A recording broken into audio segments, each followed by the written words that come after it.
Well, I've only made two decisions for myself in my whole life. To leave home when I was 22 and to leave England when I was 72. And both were like stepping off a cliff in the dark and going down. But I survived. You see, my parents weren't worried by my sin.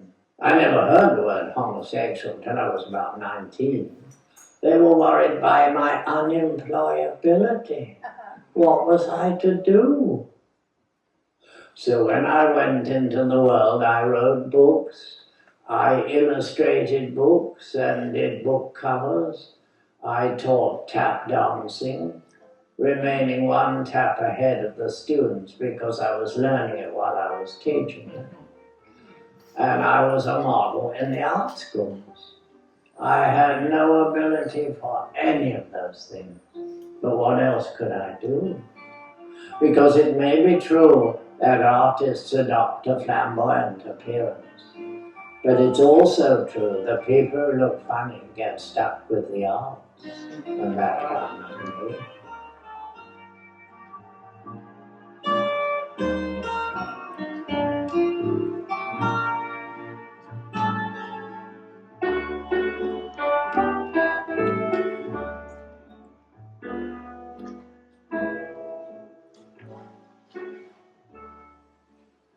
When you get up in the morning, what do you do? First of all, I scratch myself all over because I have eczema so badly that I'm tortured by it. And then when I've calmed down, I don't wash because I'm told if I wash, it will exacerbate my eczema. So I start to put on, what do I do first? First of all, I put on a minimum of clothes, underclothes and things like that. Then when I've got them on, I start to make up my face, which consists of powdering it very lightly and then putting a minimum amount of rouge on with a brush. Never put on makeup by going like this because you'll ruin your face. You paint it on. And then I darken my eyelids and I draw a line across them and I black my eyelashes and I darken my eyebrows and I put on lipstick and then I put on my outer clothes, my shirt, my scarf, my trousers. I put on my shoes and my teeth last because they hurt most. And then I'm ready. I go out, usually to meet an appointment of someone who has said, let's go to lunch. I cannot invite them to lunch because then I would have to pay.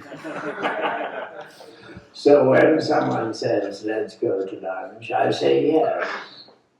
No, I've been invited out, so I don't have to pay. And in this way, I can have a meal a day.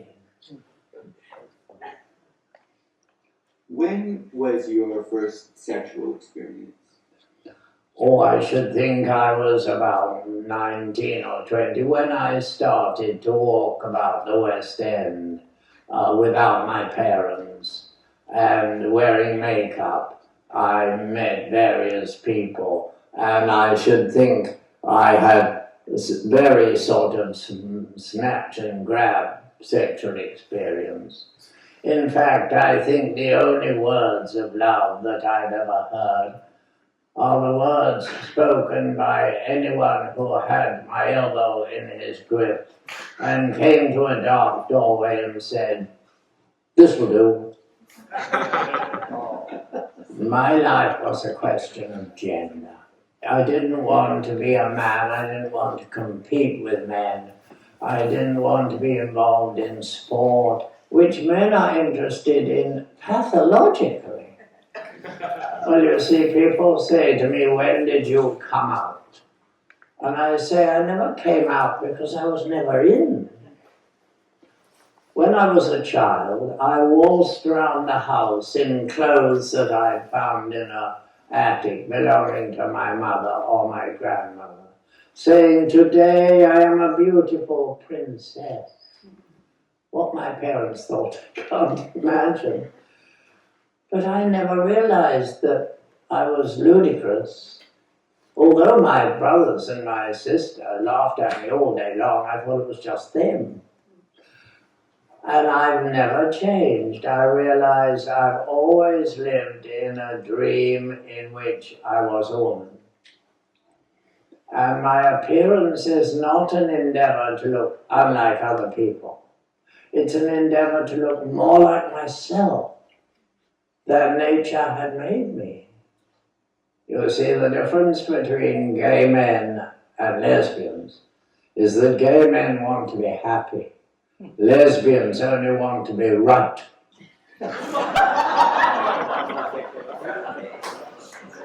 I came to America when I was 72.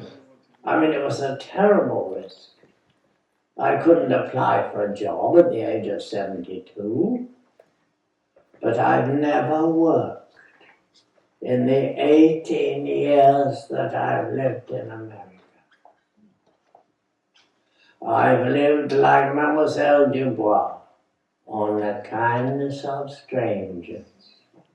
I came first to America at the invitation of Mr. Bennett, who wanted to make my life story into a musical, which I would have loved. But my agent said it was not to be, and it was never done. And then, but once I'd seen New York, I wanted it. You see, I've always been American in my heart, ever since my mother took me to the cinema. My mother took me to the pictures in a spirit of ostentatious condescension. The movies were for servant girls. People with any taste went to the theatre. But when I began to gibber and twitch at the sight of New York on the screen, my mother explained that what went on up there was vastly different from what happened in real life. And she was wrong, because everyone who comes from London to New York and goes back says one thing first. It's more like the movies than you'd ever dream. And it is. They really do bring the dining room chairs out onto the pavement and sit there mopping their necks with Kleenex and saying, it isn't the heat, it's the humidity. Just as they do in the movies. You see, my popularity is founded entirely on a misunderstanding. In America, I'm some kind of a national hero. But really, I was no such thing. I was a hopeless case. I couldn't have disguised myself as a human being. It would have been impossible. And if I had, people would have said, who does he think, oh, I beg your pardon, who does she think she is kidding? And so I went on in the only way I knew how to go on. And it was considered a gesture. But really I was stuck with it. I try to take no notice. I try not to lean on it. They asked Betty Davis whether her fame was any good. And she said, it's useful at airports. And what she meant, I don't know, but I hope she didn't mean she got people turned off airplanes so that she could get on them. But I try never to assume anything. And in that way, I don't make many mistakes. Or don't notice that I made mistakes. But when you're on stage, I suppose you know that you're only there because you're a mini celebrity, and you have to make the most of it. And that's what you do, whether you're a celebrity or not. You have to get them to like you. How do you feel you get people to like you? I'm very curious. Well, I don't really know. In the same way that I don't know why I'm a mini celebrity. I mean, I'm a man who can be seen to wear makeup. That's not enough. It's so strange. Someone said to me, "Are you famous?" And I said, "I'm famous from Houston Street to 14th Street." Because have lived there for 18 years and I'm not inconspicuous. But how I'm known to other people. A man wrote to me from Orkney, which is an island off the north of Scotland. Where will it all end?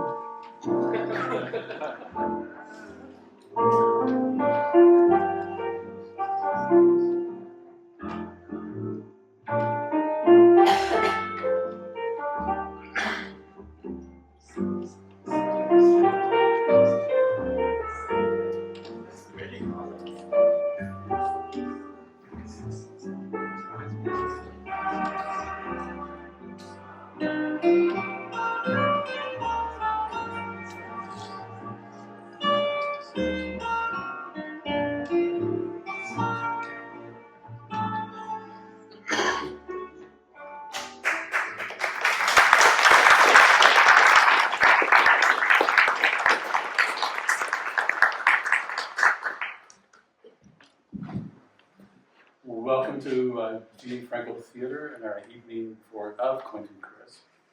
And so thank you for coming. Tonight we have Stephen Watson's film here. You should go to artifacts.movie and see the whole film. In the movie, you may have seen some of the scarves. Tonight, some of the readers will be wearing some of the scarves that appear in the film. So we're bringing Quentin to the theater tonight. I don't want to say too much because we started a little late. I want to introduce Quentin's great niece, Adrian Goycoolea. She's in the house.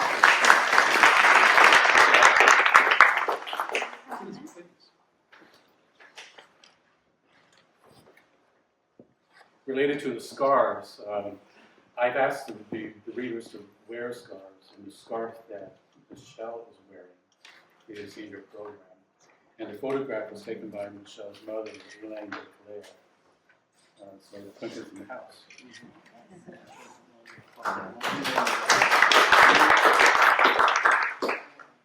Good evening, everyone. We gather tonight in this intimate storied space to honor a man who spent a lifetime performing the most difficult role ever written, himself. Quentin didn't simply exist, he authored a life. He turned survival into style, pain into philosophy, and visibility into a radical daily act of self-creation. At a time when the world demanded silence, he powdered his nose and stepped into the spotlight, determined to be unforgettable. For me, this evening is also deeply personal. Quentin Crisp was my great-uncle. I was 16 when we both found ourselves in New York in the early 80s. He newly arrived and already iconic, me just coming of age. There are encounters that shape your understanding of the world, and then there are those that shape your understanding of yourself. Meeting Quentin did both. He didn't lecture, he didn't tell me who to be. He simply was himself, so fully and so unapologetically that his presence became a kind of instruction. This is what freedom looks like. That example has guided my own pursuit of authenticity ever since.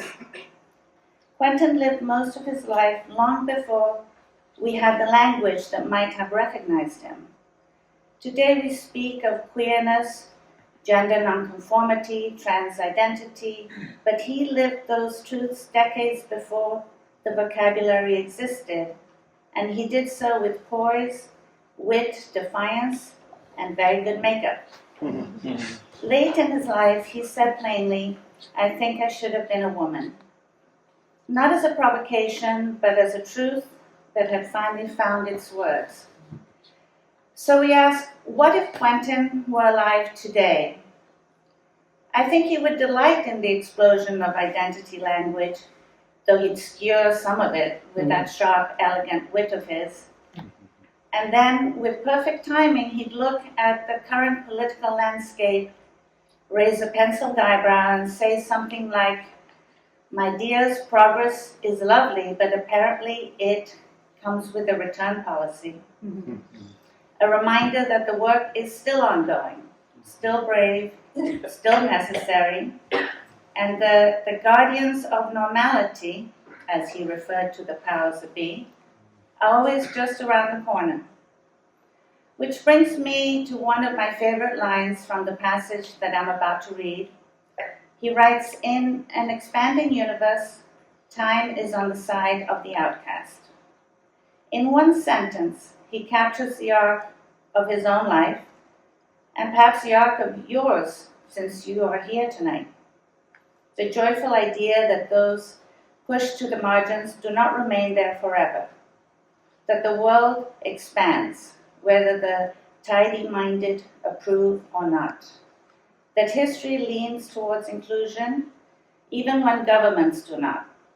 And perhaps that is why the naked civil servant remains so enduring. It's not simply a memoir, it's a field guide. And Quentin was not just an author, he was a map maker. But Quentin also believed that liberation is not only something the world must do, it's something we must do inside ourselves. And so before I read his words, I want to share one more favorite passage. One that speaks not only to the outsider's place in the world, but to the task of living the examined, fully unwrapped life. Personally, he wrote, "I look neither forward, where there is doubt, nor backward, where there is regret. I look inward and ask myself, not if there is anything out in the world that I want and had better grab quickly before nightfall, but whether there's anything inside me that I have not yet unpacked. I want to be certain before I fold my hands and step into my coffin that what little I can do and say and be is completed." For me, that was Quentin's greatest lesson. That authenticity is not an act of display, but an act of unpacking, of becoming fully, deeply oneself before time runs out. And now, in honor of Quentin, and in celebration of a life lived entirely on his own terms, I will read his words as he wrote them.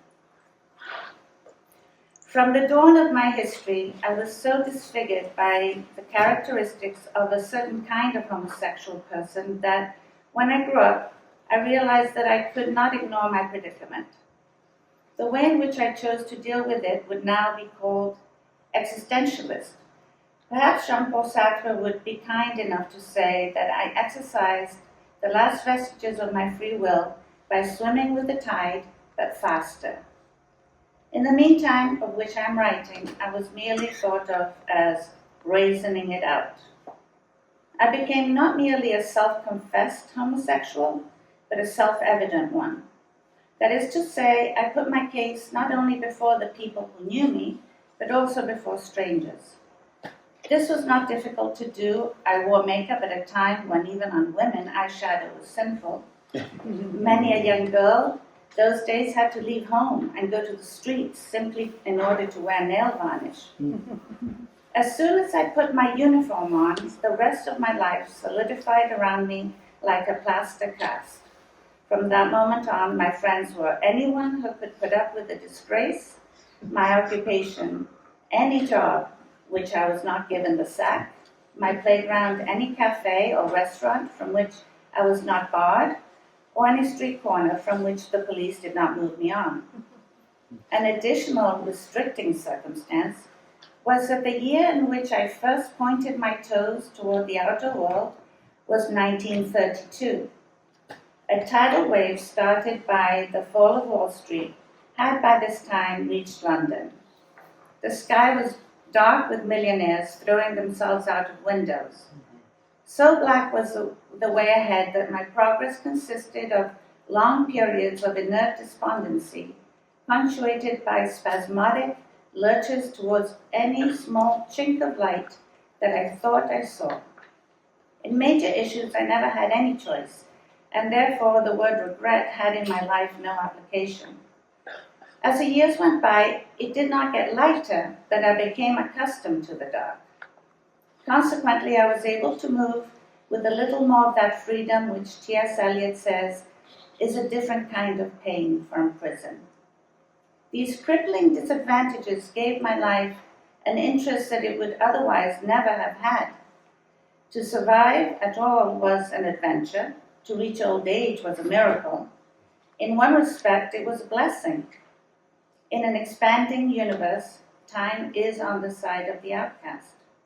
Those who once inhabited the suburbs of human contempt find that without changing their dress, they eventually live in the metropolis. Mm-hmm. In my case, this took a very long time. Thank you so much.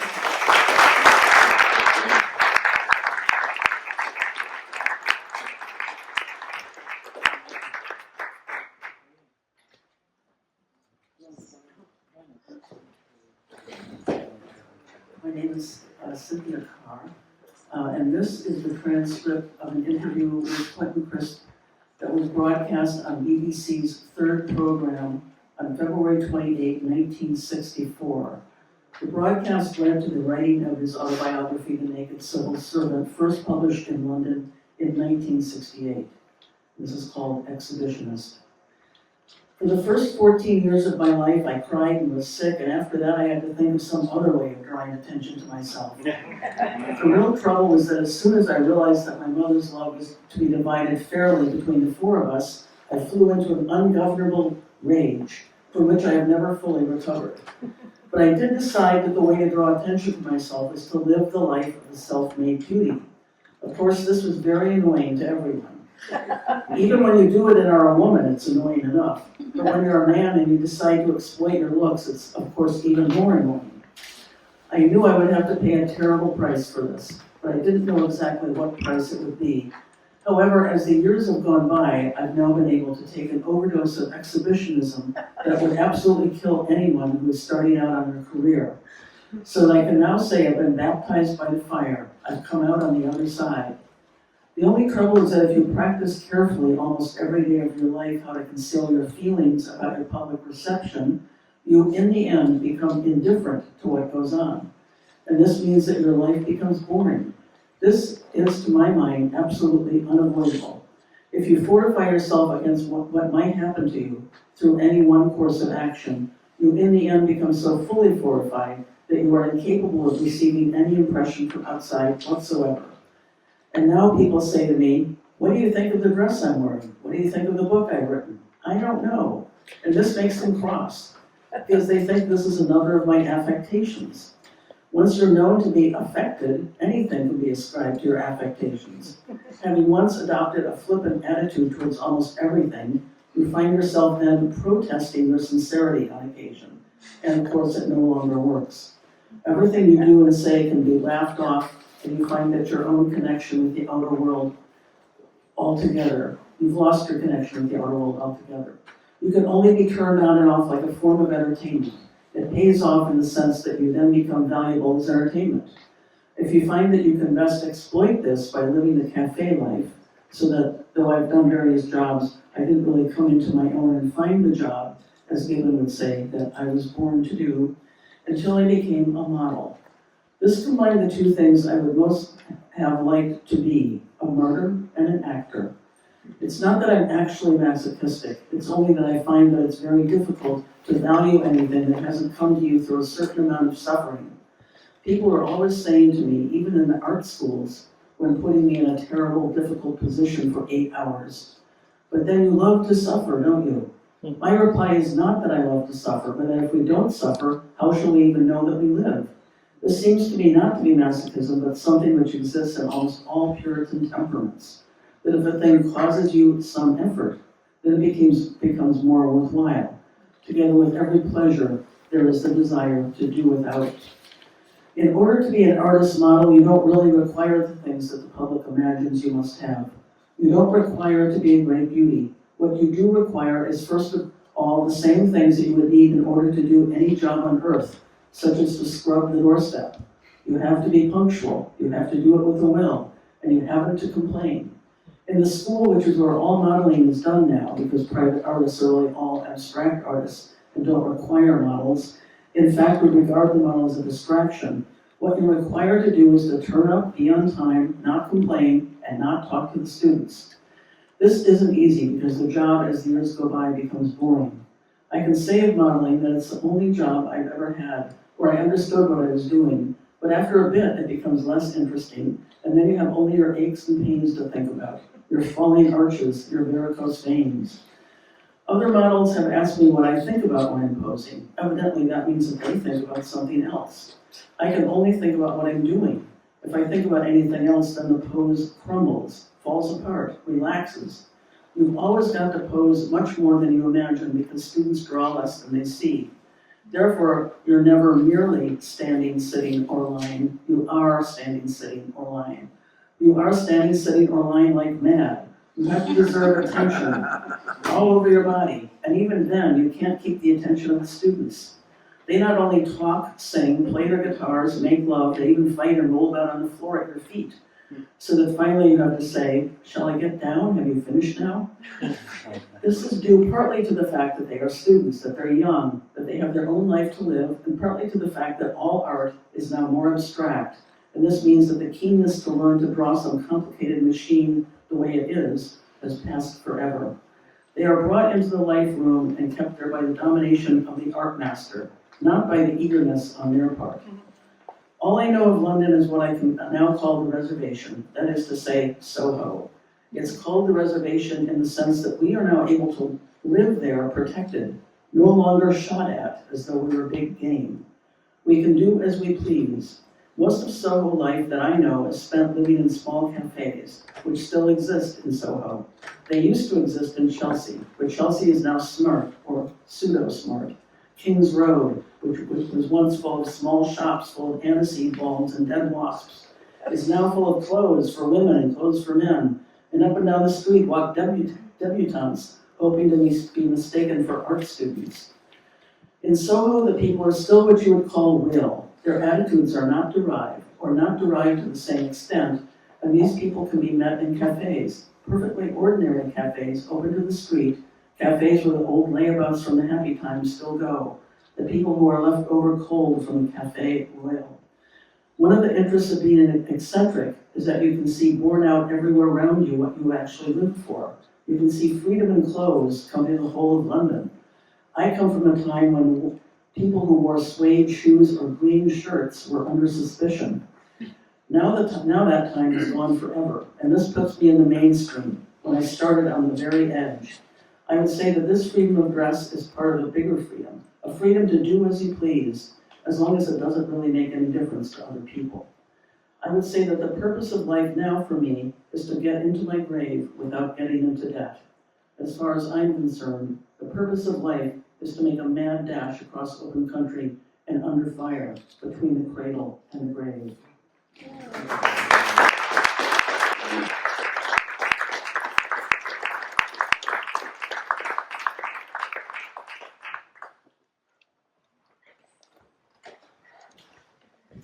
Good evening. I'm Jennifer Barton, and I'm so pleased to be able to salute Quentin. And Michelle, thank you so much for your kind words because they really embody why I'm so honored to be here. So, do you believe in God? Well, now, the last time you know who was mentioned, I began by saying I wouldn't like to say anything that gave offense. And someone in the audience said, "Why stop now?" But his is still something that worries me, So if at any moment anyone finds anything I say offensive, they only have to jump up and down, make a scene, and we will stop.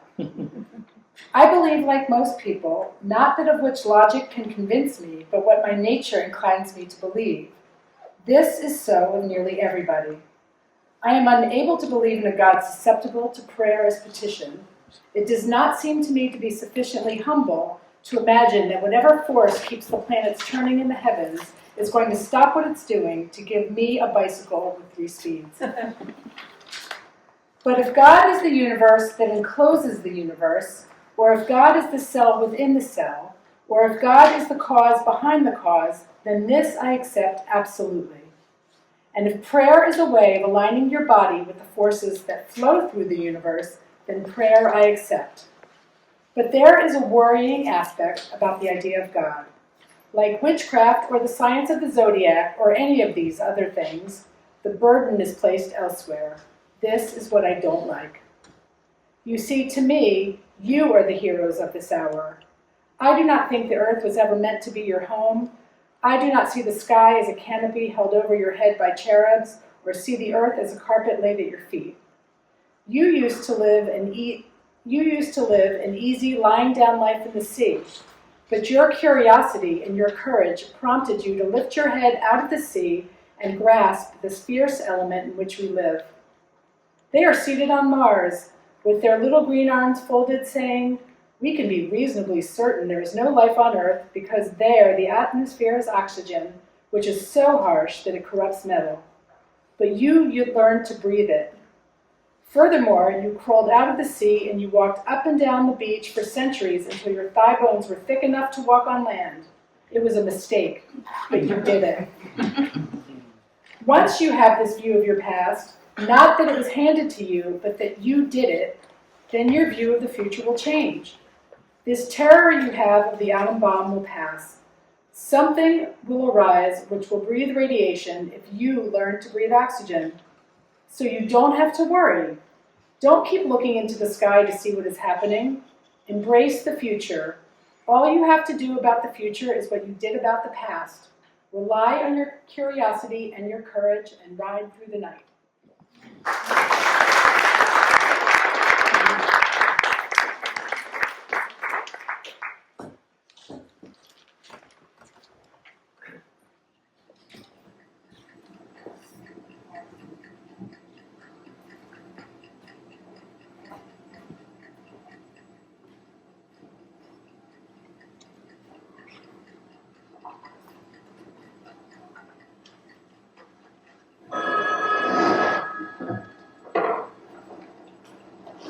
Oh, yes?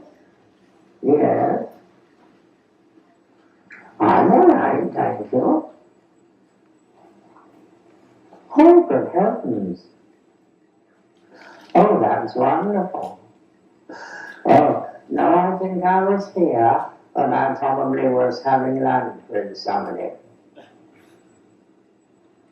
Oh, that's wonderful. Yeah. Oh, yeah.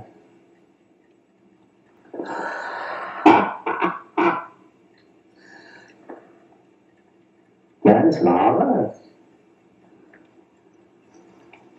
Lovely. I will. I will. Goodbye. What were your daydreams as a child? My daydreams as a child were of being a grown-up, very worldly, very beautiful woman. Those were my only daydreams. I played games of make-believe with the little girls in the neighborhood and made to play in my daydreams. And I can remember that when another girl, a stranger, was brought into the game, she said, "Let Mr. Crisp be a fairy prince." And a girl who knew me said, "Oh, Quentin never plays the part of boys or men."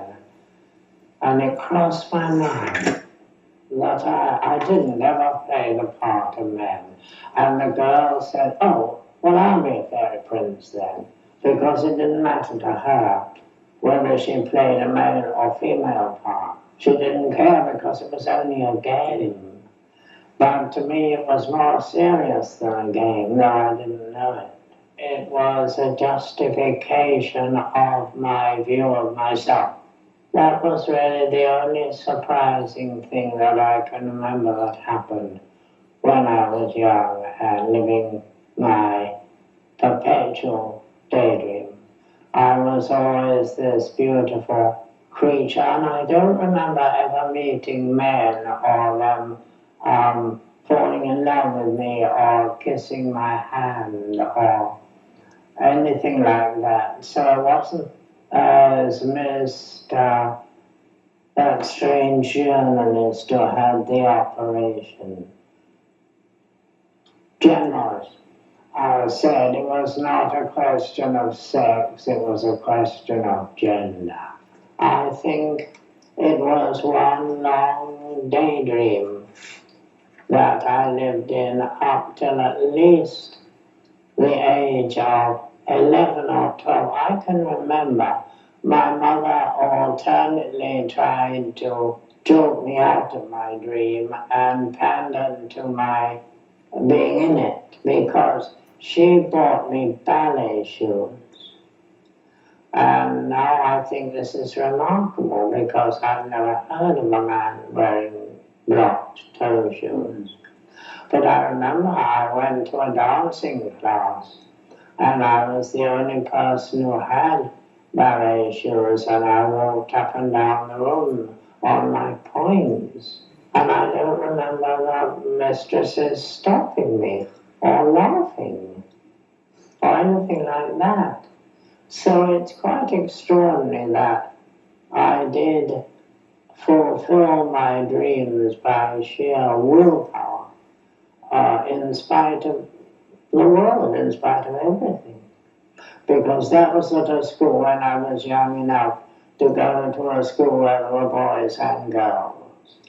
And there I didn't play games. Oh yes, I remember they did play football and I refused to play. And I went out onto a field and they kicked the football at me. And I dodged it and never tried to kick it in any way or propel it anywhere. So yes, there was some penalty that I paid for my dream. But my mother must have given up and thought, well, that's the way it is. You see, when I was questioned about Dr. Watson in recent times and said that a woman had the right to abort the fetus if she knew it was going to be a homosexual child. And everyone flew into such a terrible rage. I was allowed to live in a homosexual dream. And now, of course, nobody would be allowed to do that. So they would be better off not being born, which I pointed out to my agent. But she never understood it. She thought that I was punishing homosexuals by saying they could be aborted, but I was rewarding them. They didn't have to be born. This terrible life that I've lived, walking against the stream all the time, insisting on my dream in spite of everybody, they would have been spared that.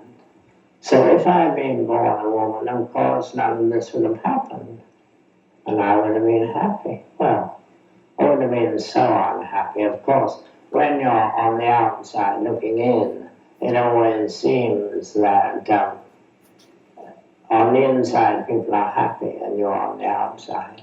And when I sat in a cafe in England called the As You Like, and said, that the people going by looked into the cafe and thought we were happy, and that they were really happier than we. A man said, they're out there wishing they could be in here. And of course they are, because you want whatever you don't have. If the operation had been available and cheap when I was less than 25, I would have had it. Because then my life would have been simple. And I could have gone away and lived in Carlisle and run a wool shop, and no one would ever have known my terrible secret.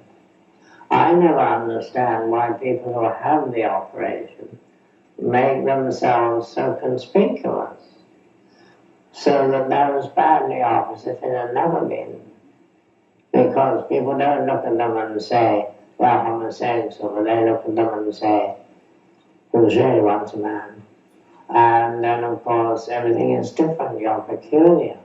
I wanted to be part of real life without altering my dream of my own reality. And now, at the age of 90, it's been explained to me that I am not really a homosexual. I'm a trans something or other. And of course, it's my view of myself, not my view of men. I don't see myself as a man. I know I'm not a woman, of course, that I know perfectly well. And I don't dress as a woman, and I don't conduct myself. I did know a man who worked as a waitress for at least 6 months and changed into his uniform in a room where other women were changing and was never detected. So that's pretty amazing. But I don't think I could if I think my body is too like a man's body. So that I don't think I could have lived as a woman with any kind of success. I think I would have been anxious. That's the only thing I really wanted. Only to be a woman. Well, I wouldn't do anything differently because I was under compulsion to act as I did act. You see, people say, do you have any regrets? But you only have regrets if you have alternatives. If you can look back on your life and say, why did I marry that wretched woman? Why didn't I leave her and marry all those wonderful people over there? Or why did I stay in that job for so long? I could have left and got another one. But I had only the friends who could put up with the disgrace. I had the jobs from which I was not to give them the sack. I lived in the digs from which I was not evicted. So I didn't, looking back, have any alternatives. And so I don't regret anything. Well, the secret of looking young is, of course, never work. And this I really believe in. I was asked this question by Mr. Rose. And when I said never work, he laughed nervously, so I think it was the wrong answer. But of course it is work that makes you look old. Not only because you had to get up at 7:30 every morning and leave the house by 8:30 and get to the office by 9:30. But also it's the look of resentment that settles onto your face, as you think, why do I have to work for them? And that makes you old. I never worked in America at all. In America, you see, I didn't know until I got here. You can just do fame. It's what I call the profession of being. And that is how you earn a living. Chiefly you rely on the kindness of strangers. It's all your mother's fault. Your mother spent her life saying, well, you better learn because you'll be alone and people won't help you. Because people will help you. They want to help you. And you must look as helpless as you can. I was standing at a bus stop and a taxi drew up and said, "Get in, we'll take you as far as we go." And they were not going to charge me. And I got in. And a woman to whom I told the story said, "They never do that to me." And I said, "Do you look helpless?" And she said, "No, of course I don't. But if you don't look helpless, how are you ever going to get help?" And that I explained to people, but it does no good. You see, people are lonely. When the new towns were built in England, like Stevenage and Harlow, and they were built and put up in a few nights so that the families of workers in a factory which was there could live there. And all the women said, "I'm terribly lonely." And I said, "Have they said to the people next door, 'I'm terribly lonely'?" And they said, "No, of course I haven't." Well, you might get rejected by somebody who thinks, "Oh God, she's going to be on my doorstep forever." But not necessarily, because people next door are just as lonely as you are. And you can go and sit in the kitchen and have a cup of cocoa and not be lonely. You must say what your weaknesses are if they are to be helped. Well, I am lonely. If I sat in this room and was never invited out, my life in America would have been hardly any better than my life in England. But I've said that I like people. My number is in the phone book. And I said, if you don't have your number in the phone book, you'll get stuck with your friends. And people laugh and think this is what Americans call a one-liner. But it isn't. The only point of fame is that it increases your social horizons. And someone said, "Oh, it isn't the only thing. It's getting a good table in a restaurant." Well, I'm going to ask you what rubbish that is. My meal was ruined. I had a bad table. I mean, I wouldn't know whether I was at a good or a bad table, and certainly I don't care. But I do know more people. The phone rings, I speak to them, I have a chat, I make jokes, they laugh, they ask me how I am. And if they say come out to lunch, I can go, and that makes an event. And that's what I like. My life is purely social now. I like people. They are my only pastime. Well, I suppose I am self-indulgent, but really only with time. I loll about all day and do nothing. I don't put myself together and do something useful, because I don't see any need to do it.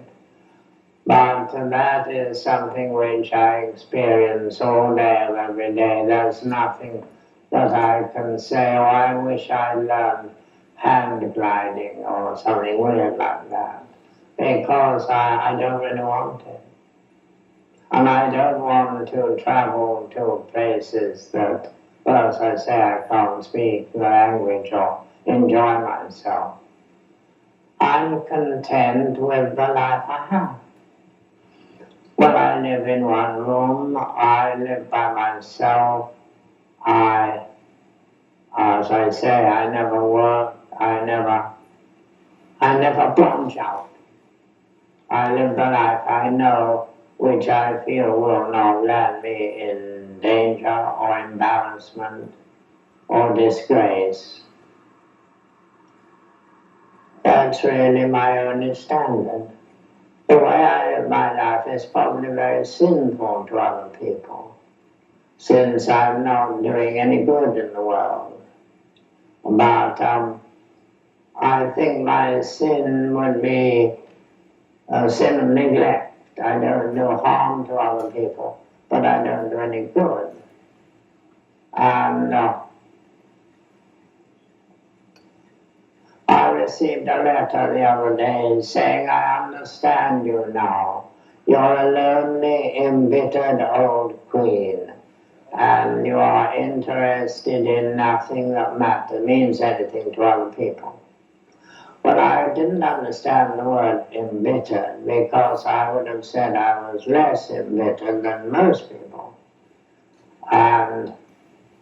But it's true, I'm not interested in the things that interest other people.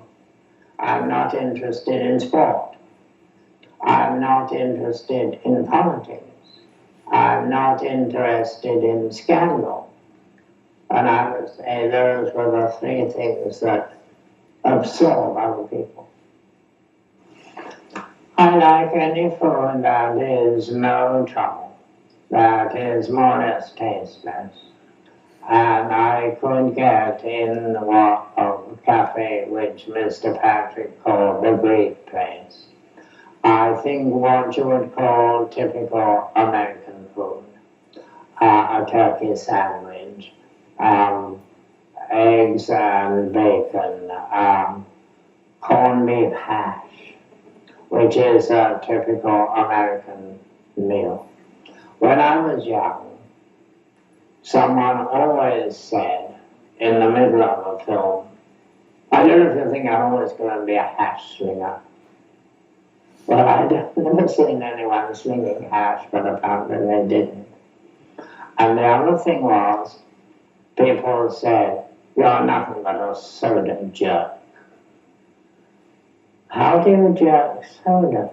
Well, I think it was those things, and you went like that. But I don't much like soda, but I do like corned beef hash, whether it's slow or merely served. And they're very simple meals that don't demand that you make it. You have to accept the challenge. In Albuquerque, I nearly died of starvation because I couldn't eat the food. It was too hot. And they did cast about and find simple things for me to have. So I don't like vinegar, I don't like garlic, I don't like anything that makes a meal startling. I like ice cream, I like a little ice cream. After a bit my mouth freezes up and I don't like it. Simple flavors like vanilla. I don't much like chocolate. And I don't know why I've suddenly become averse to chocolate. Because when I was young, I would eat a whole box of chocolates in the course of an afternoon. But now I couldn't do it. And I eat them. But I don't hanker for them, and I don't, as I say, eat a whole box of candies in an hour, which I used to do. No, I've never bothered about my weight. I don't know about other people have looked at me and thought, oh, he's getting fat, or he's getting thin. Because in England, your weight is not a problem. It's only a problem in America.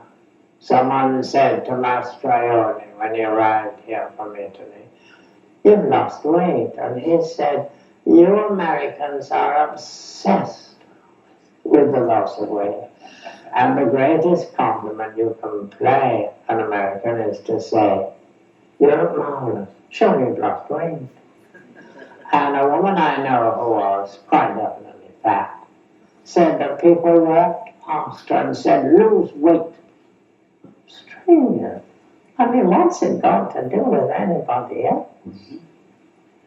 I suppose you're a nuisance in a crowded subway train, but no, I've never bothered about my weight. I've never bothered what I ate. I've never taken any exercise.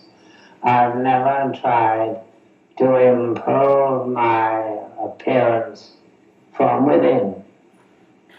So I think I'm comfortable with myself. What alterations I make, I apply from the outside.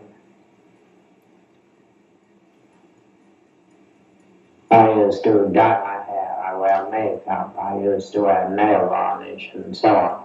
So I did care about my appearance, and I changed it from the outside. Yes, I was vain. I think the difference between being vain and being conceited is if you're conceited, you think you're better than other people. If you're vain, you are, vanity of vanities, all is vanity, said the preacher. That was only emptiness. You see, vanity originally only meant a concern with empty, superficial things. Now it means a concern with your appearance. But I think I am vain, I am concerned with my appearance, but chiefly now for the sake of the world. The world, I think, wishes to see me looking the way I do look, because they like you to be the same. If people feel they can predict you, they feel they own you. And if they feel they own you, they start to like you. My hair is not long enough to cover my head, and if the wind blew, my hair would point in all directions of the compass. So I always wear a hat. And now that's become the part of my image.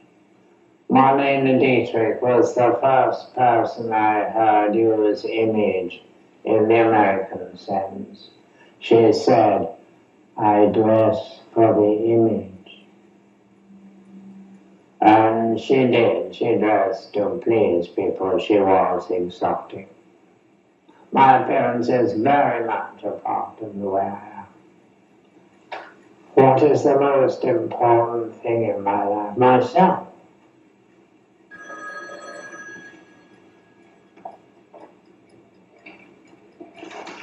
Oh, yes? Hello? I'm fine. Oh. Oh, Lord, who have you judged? Oh. Yeah. Oh, lovely, yes, I shall come. That's right. No, I eat anything. No, when I'm by myself I drink whiskey, but I'll drink champagne. That's right. Lovely. I'll try. Goodbye.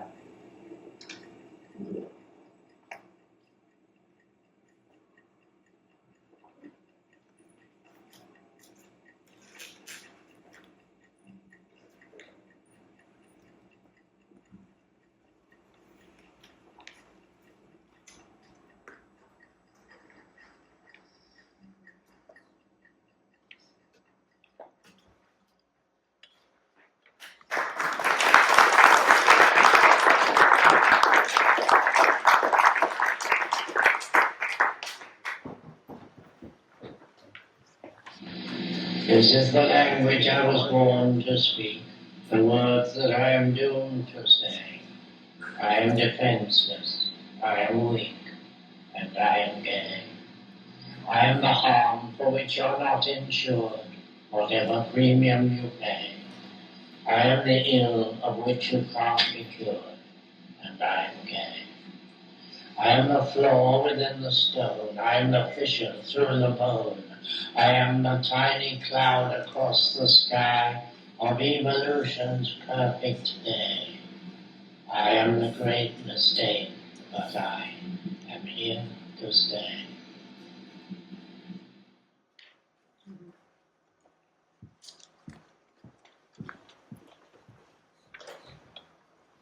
In that vein of poetry, In 1985, Allen Ginsberg was about to turn 60. His secretary, Frank, put together a fest trip to celebrate and asking people to send Microphone. Hello? How's it? Okay. So people were they putting together the fest trip, getting submissions, sending all the various and sundry people who may have come across Ginsberg at one point or another. Quentin was on that list. This is January 9th, 1985, his response. Thank you, dear Mr. Morgan, for your letter. I'm flattered that you think I could possibly say anything of significance about or to Mr. Ginsberg. I'm also slightly bewildered. I've only met Mr. Ginsberg once for a few minutes while we were fighting over a few scraps of food on the peanut circuit somewhere. I mentioned that in a movie about Mr. Burroughs, he, Mr. Ginsberg, seemed to have been the only person who liked Mr. B. I think we agreed. I've never read a word that Mr. Ginsberg has written because I try not to read anything. Of course, I wish Mr. Ginsberg well, but even that is of no consequence because, as you probably know, I'm well-wishing to the verge of idiocy. I'm sorry to be of so little help, but I hope your project is a wild success. Quentin Crisp. So I think they did meet several times after that. I don't know how long Quentin had been in New York by the time he sent that. So he did have an opportunity to meet at the Kiev, just a few blocks out from where he used to usually eat at the Cooper Square Diner. But, so on that note, let's read a couple of his poems.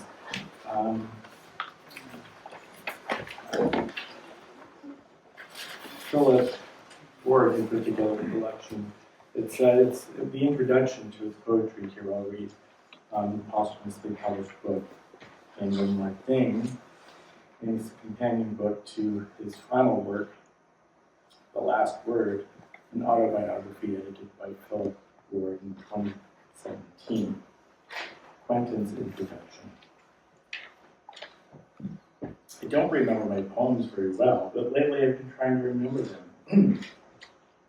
You see, through discussions with Mr. Ward, I'm beginning to revive them from a long ago past. I thought maybe they could be made into a slender volume, but there's only a small number I could remember. So instead, I've gathered what I can remember here for inclusion in this book. There were a lot more, but alas, I can't remember them all. The Racket. If I had deigned to guzzle at the plate whose contents seemed to egregiously please the squalid world which I have come to hate or tried to run its race with muddied knees, in absolutely no hope of success, could I at last, perhaps with greater ease, outstretch my feeble hands and try to bless that world that said my love was a disease? Would I have written more nobler lines than these? My secret passion. I thought I'd tell the people about my secret passion for the air. I like to share. Besides, it was in fashion. So first I told my doctor, his words were not unkind. He said, I'm sure we'll find a cure, and patted my behind. Then I told my mother, I thought she would be glad. She cried a lot and said, do not say anything to Dad. But still, I told my father. His lips began to foam. He paced the floor and cursed and swore and said, you can't come home. Then I told my cronies. Their attitude was critical. They murmured, Jerry, this is dreary. Please don't get political. At last I told my boyfriend. It roused his deepest fears. Before he fled, he turned and said, I draw the line of queers. And wounded.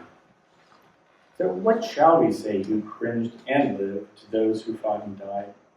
What excuses shall we give? Where can we hide? If there's a heaven, there they live, or hell is at their side. Whether they blame or worse forgive, where can we hide?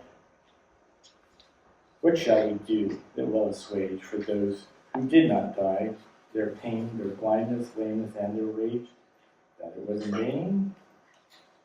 There are no words that we can give to those who fought and died.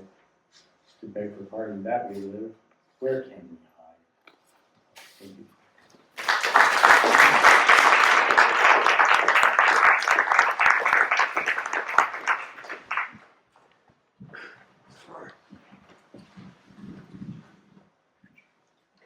Hi, my name's Jack Waters, and thanks Philip and fellow readers and all of you for just being here and helping to keep such an amazing bright light of inspiration. It's just a pleasure. The music of Delius. Under the transverse gloom of ruined sound, the flute note rose and traveled on alone toward the sea, a moon gray and with no tide, girding the land this land shall someday be. With naked feet upon the moon gray ground, over recumbent columns of blurred stone, over my statue lying on its side, I followed soundlessly. And standing always on the moon-gray shore, I knew the reason why I lived and died, and wept, and then not minded what I knew, and then forgot, and only watched the sea.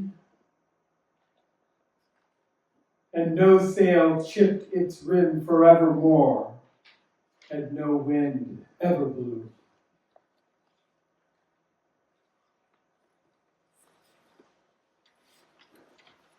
Precious stone.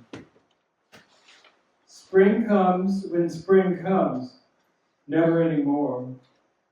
Over the barren plowland of my years, but I, who always feared the spring before, have found at last an ending to all fears when God, with knotted winds across the sky, scourges the white or weeping clouds of rain, or from the bed from which it loved to lie, drags by its emerald hair the sleeping grain, convulses in the agony of birth.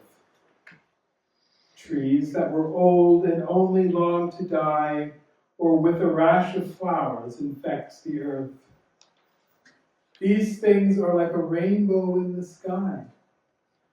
If God ordained all this, he did ordain that I, who wanted love, should be alone. I am some kindred miracle of pain. I asked for bread. He gave me precious stone.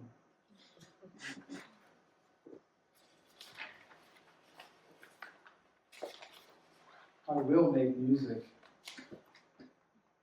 I will make endless music, syncopated, shrill, sad music out of English speech.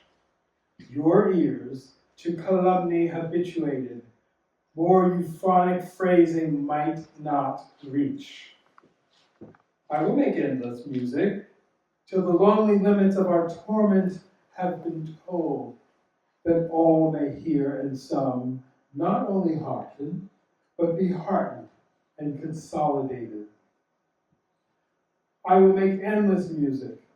Say not that the world's ears are waxed or numb, because I will not, dare not, may not see you suffer and be dumb.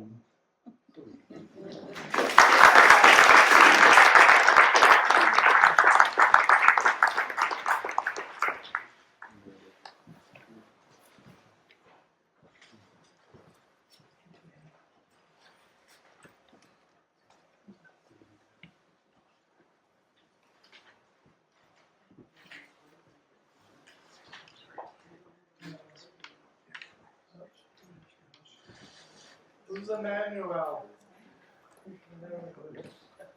Sorry, I got stuck in the back, so.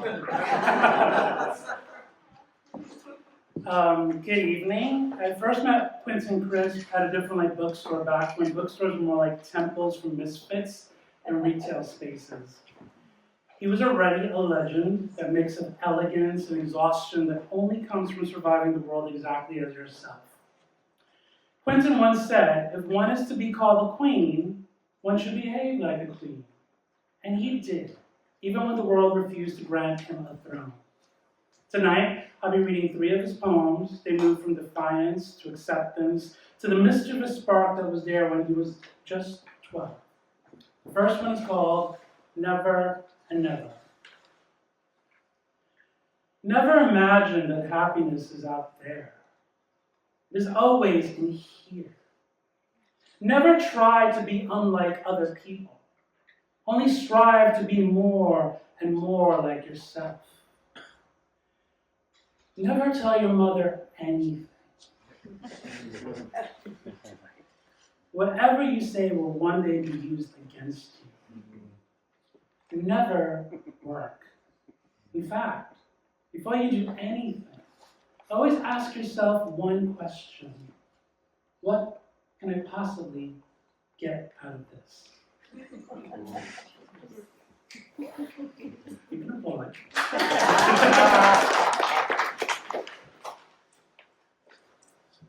This one is called No Regrets. I never say no. I can't say no. I never say no to anything. Because I am told that as I lie dying on an iron bedstead in a rented room, I shall not regret anything I did. I shall regret what I didn't do. So I do anything so as to regret very little. Like Madame Piaf, I shall have no regrets. Yeah. Words to live by. The following poem was published in March 1920 in Kingswood House School magazine. Quentin was 12 years old. Come and try to. Keep up to the mark and don't get slack. Intelligence here we ought not to lack. Never be feeble and never be slow. Girls and women are, that you know. Sums in French are a bit of a fad. When you feel you'd rather be having a rag. Of course you know this cannot be done. Out of school is a time for fun. Drawings, the nicest thing in the day. Hours and hours at that I could stay. Only lessons are not so bad. Used up are our brains, so when finished we're glad. Still it's all right, not too much to do.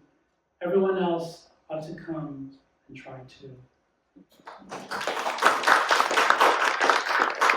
Thanks. If Quentin taught us anything, it's that life is short, dignity is optional, and being yourself is non-negotiable.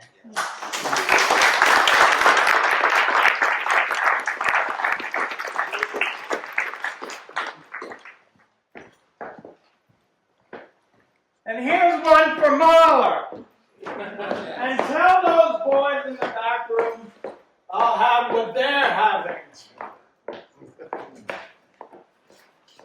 And is that all there is to a drinking club?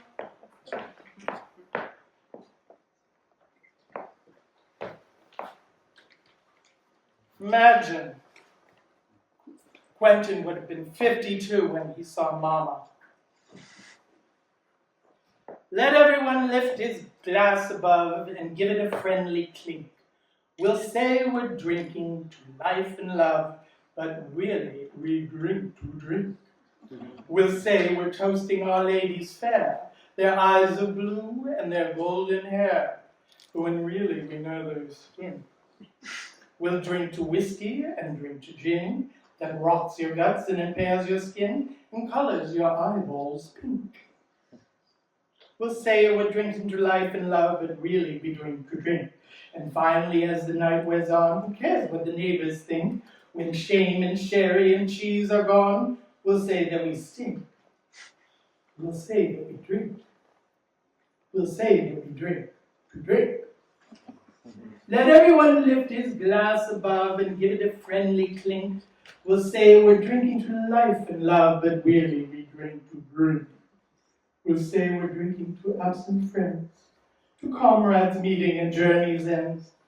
Who cares if they sing when all sink? We'll say we're drinking to life and love, but really we'll drink to drink. We'll drink to white and to milky wine, to every juice of the sacred vine. Though some of it tastes like ink. We'll say we're drinking to life and love, but really we'll drink to drink. We'll say that we drink to drink. And here's one for Quentin.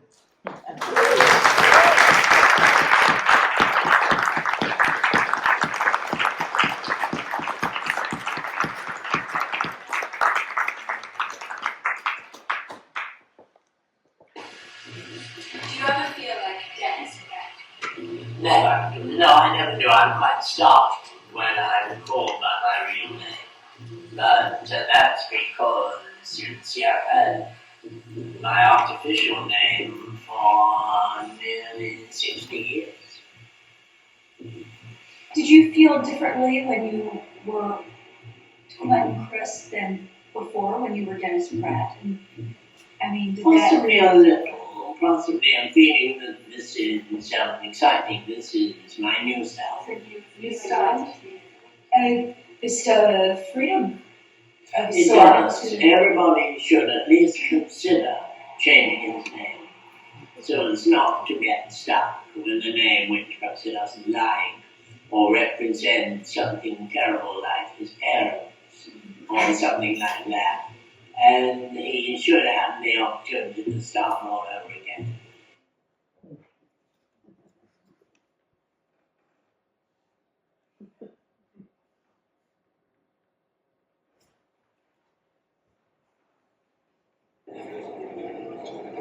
This is a collection of Quentin Crisp.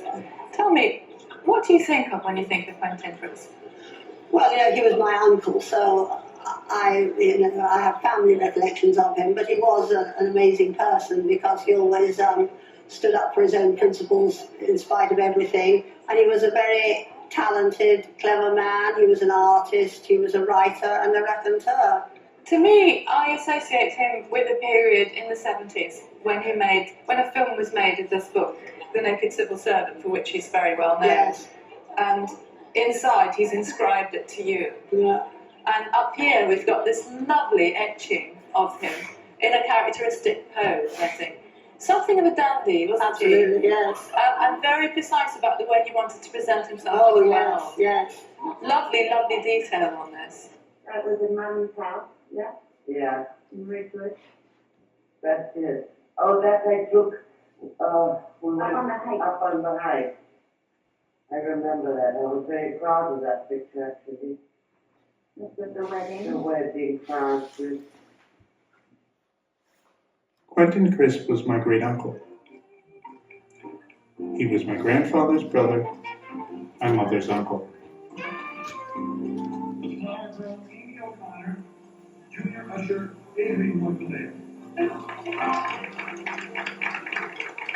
Since all my grandparents died before I was born, or when I was very little, Quentin was the closest thing I had to a grandfather. Throughout my life, I saw Quentin at various family events. Birthdays, Thanksgiving, Christmas, weddings, graduations, and christenings. But weddings were probably the most ironic. Right now, ladies and gentlemen, for the very first time, I'd like to announce the bride and groom, Mr. and Mrs. James Crawford. But you see, Quentin didn't believe in marriage. He used to say, marriage is for a little while. It's alimony that is forever.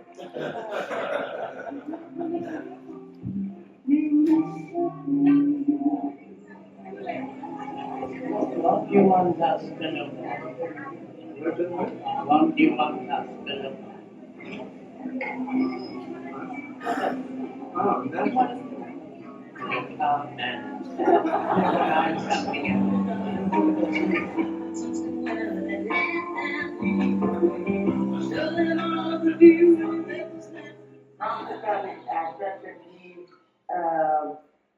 wasn't in his persona. He had made his style of person. Right. He's all alone in the world and he has his style and his thing. And so it was like, if he had a family, it kind of spoiled that image. Mm-hmm. That's the wedding. That's your wedding, is it? Yeah, that's my wedding. Who's that good looking guy there? That's Matt Finale, remember him? Oh, I just remember that at your wedding, I felt so badly because he was sitting like at the wrong table. Remember? Yeah, I was noticing that from the video. I don't know what happened, why he ended up at that table. We were very concerned. We kept going over there. We don't know why he was there. Why did Quentin get the bad table? Not that it was a bad table, but why was he not seated with the rest of my family at my wedding? I don't understand how that happened. I mean, maybe we didn't have a clear seating plan. But, yeah, I feel bad about it.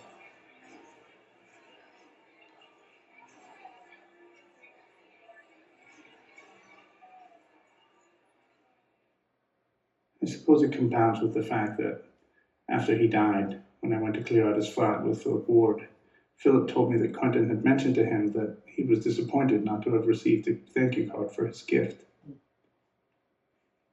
We didn't really send anyone thank you cards, and I did thank him in person.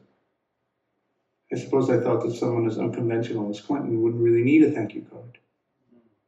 But I guess I was wrong. And of course, if I had thought about it more, it would have made sense, really, given his interest in manners and etiquette. I guess that just because you're radical in some ways doesn't mean you're radical in all ways.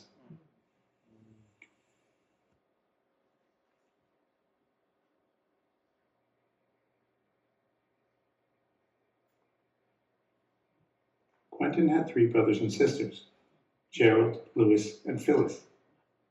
Gerald and Louis, who both left the country during the Depression in search of work elsewhere. Louis ended up in South America working for a telecommunications company. He had 2 daughters, Denise, named after Dennis, and Elaine, my mother. Having grown up all her life in South America, my mother had never met her grandmother, Quentin's mother, until she was 18, when she decided to go on a trip to meet her before she died. And so I asked Marietta to come with me, and she said yes. And we traveled by plane to New York, and then from New York to England. We went on either the Queen Mary or the Queen Elizabeth, I can't remember which, and it was freezing cold, and it was for Christmas. And I was quite daring in those days, because nobody ever did those kind of things, like 18, 2 girls. That's me and Barbara. This was the first time I ever met Barbara. That's the first time I met Quentin, but not on that day, that particular day. I wasn't so scared of him that time. The first time, it was when Auntie Phil said, you'll be coming on the 422 train or something.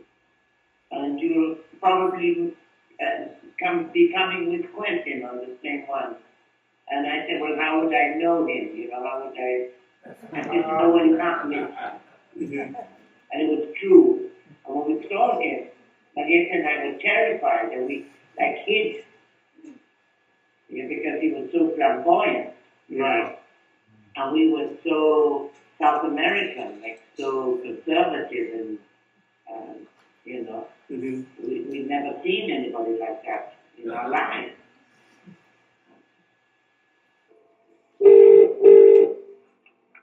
Hello? Hello, Francis. Yes? Hi, Francis. It's Adrian. Oh, hi, Adrian. How are you? Okay. I'm all Okay right. now? Do you have a minute to talk about Quentin now? I could record a conversation. I have a few questions. Oh, okay. When you were growing up, you saw Quentin quite a lot, didn't you? Oh, I saw him quite a lot, particularly when I was working in London at the beginning of in the 1960s. I always used to go and visit him on a Saturday after I finished work, and I used to have lunch with him at what was called the barbecue, the cafe on the King's Road, Chelsea, and I used to meet quite a few of his friends there, and it was always a great fun. You know, and they were always surprised when I used to go out from Capital with him that he had a niche. He was very used to, he used to say, oh, this is my niche who comes from the real world. When I got married, I sent him an invitation to the wedding, and he said, I've been to a few family funerals, but I do draw the line at weddings.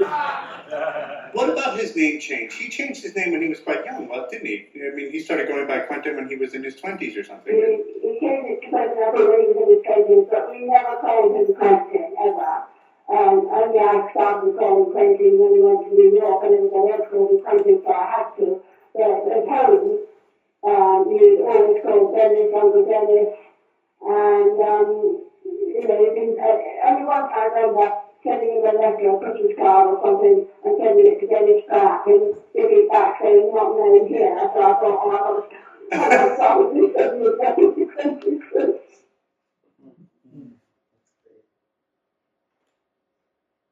My father never spoke, and I don't even remember having a chat with my father. He would say things, and he would reply, but there was no conversation. He never told you what his thoughts were about anything. My mother made fun of him in a mild way, and we learned to do the same. My father never talked to my mother.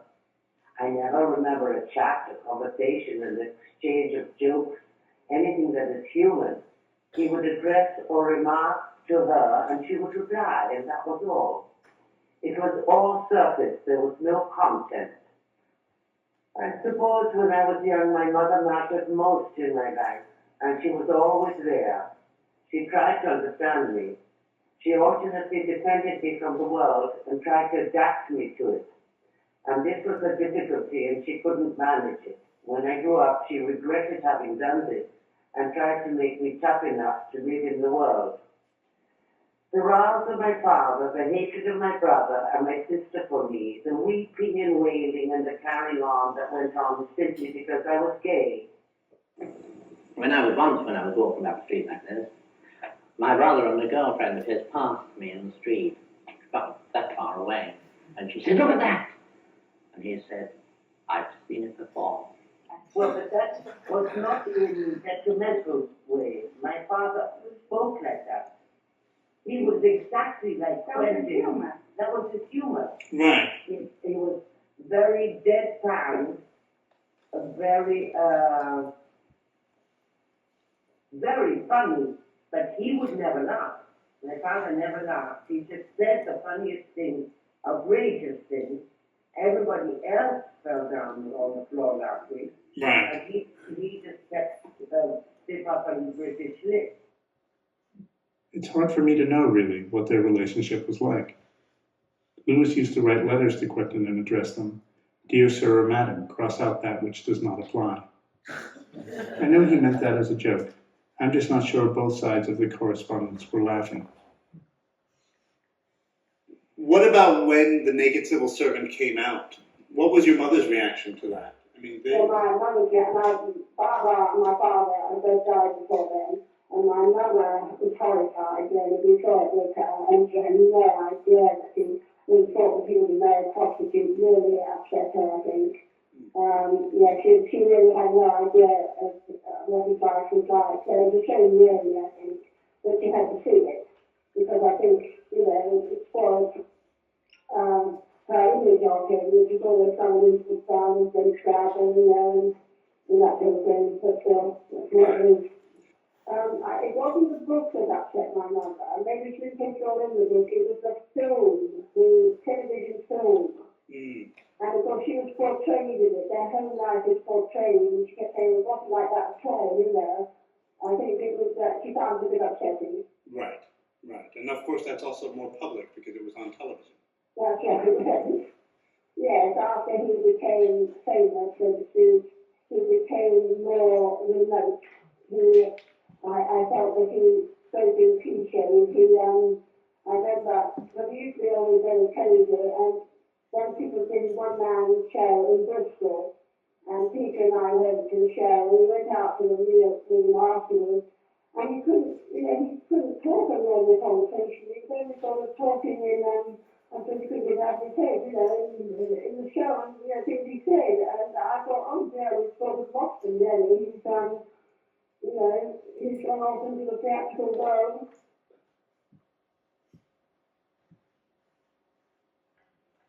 I now have 3 nieces, and their attitude towards my notoriety, of course, is vastly different from that of my brothers and sister.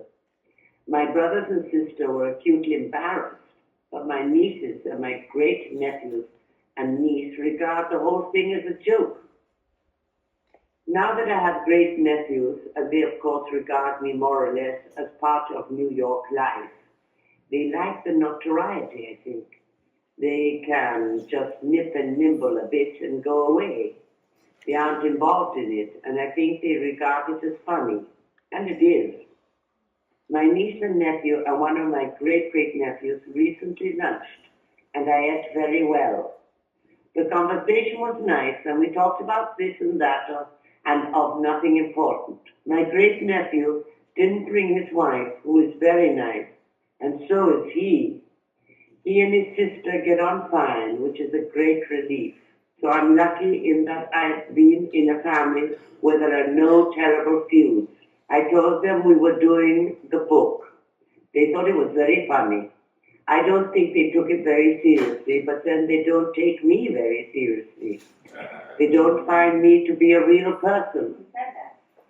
But I think they think I'm a bit of a joke, which I am, and that my life is a bit of a joke. But we never thought that. We were in awe and were so proud and respectful of him, but not wanting to not wanting to, or to be in any way sort of riding his coattails, or you know, right, to benefit from you it. know. All in all, it's quite difficult to value because it is an entirety. To put separate values on it wouldn't work. No. I just think you're talking about at least £2,000 for the whole thing. Yes. Well, I've got a lot more sort of memorabilia Have of his you? at home. Well, Yes. it could be more. How does one put a value on these things, these family treasures, this wealth of memory? Looking at these old photographs and thinking about Quentin has led me to question the complexity of our relationships with this complicated man. Throughout his life, Quentin felt outside of his family, at first because he was gay, and then because he was famous. And there was a sense of propriety on both sides that kept us at a distance.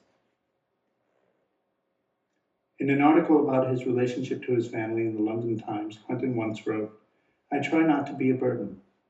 I am astonished at how detached I am. I have never thought about it, but I don't confide in anybody. I can't imagine starting a sentence with, I haven't told anyone this, but I need people, but I don't need family or a specific person. I have distributed my love over the whole human race, and now it's threadbare."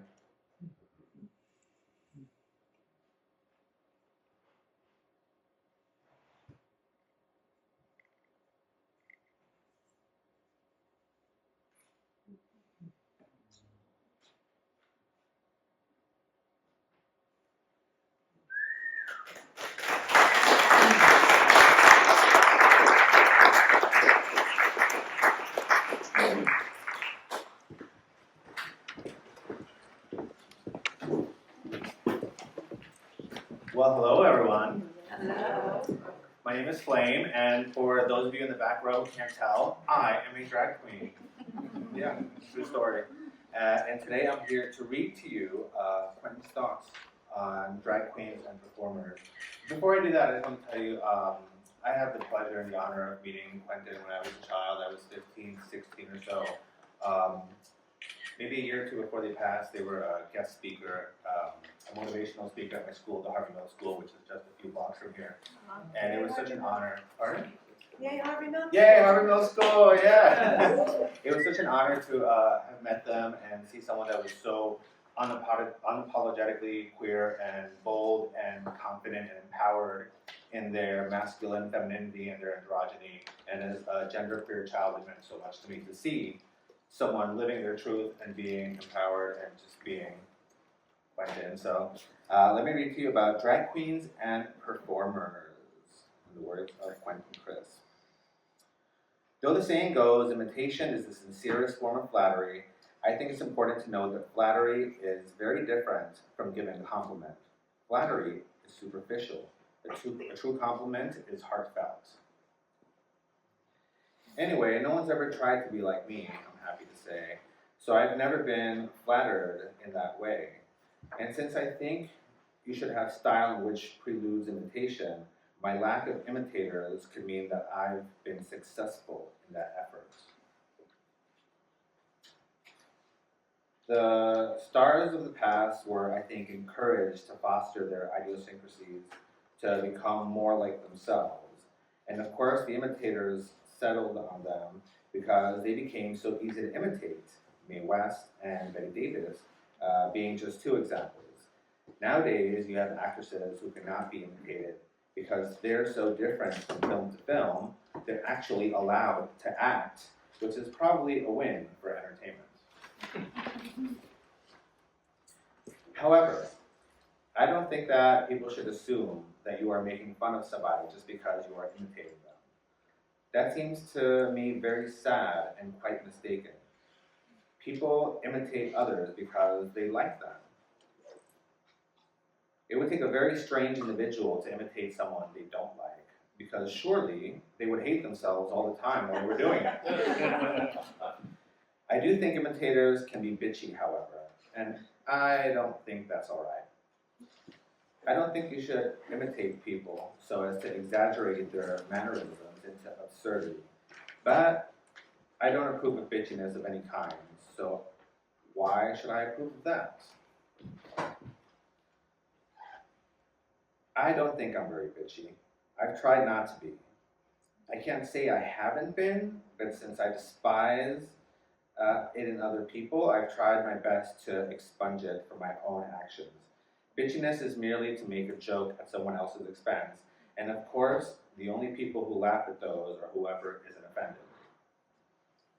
Charles Pierce was an imitator, and I liked him because he always acknowledged me if I was in the audience. He imitated various people, but was stuck in people in his own generation. He imitated Tallulah Bankhead, but now no one can remember who Tallulah Bankhead was. That put him in a very difficult position, but I like the show. And I do love Joey Arias. Who remembers Joey Arias? I do love Joey Arias. Joey Arias is everywhere. Whenever I go to a place, he's always there. And when he came to interview me for a film made by a German director, he came disguised as himself. And he looked so different that I wouldn't have known it was him if he didn't come up and introduce himself to me. He was nice looking, blonde young man with a white face and a mulberry-colored mouth and a black wig. All that added to make him a mask. Not merely made up, but an actual mask, almost. And why does he do that? I don't know. But I should think it's grown on him. At first, he was just made up, and then he was more made up, and then he was made up so much that he became Joey Arias. He's wonderful. I don't think Mr. Arias could portray me in a movie, however. But he could if he appeared as himself. The thing is, I've never done drag. I've only once worn women's clothing, and it wasn't in order to appear as a drag queen, it was to appear as a woman, which is different. When you want to wear drag, you want to make fun of women. I wanted to be a woman, which is altogether different. Now, I'm assuming this is a part of the era in which Quentin grew up in. As far as I'm concerned, I am not doing drag to make fun of women, and I don't know any other drag queen that is, so I just wanted to put it out there. That's definitely something of this time. Boy George is something of an imitator. I admire Boy George because he was only about 22 when he was asked all the difficult questions. He was asked whether he preferred the company of men or women, and he said, I like to be with people who like to be with me. That, of course, is what most people feel. I can't imagine anyone looking at their life and saying, I don't have enough women in my life. I must find more acceptable women. Instead, you end up knowing the people who turn up and never leave, hopefully because they like spending time with you. Thank you.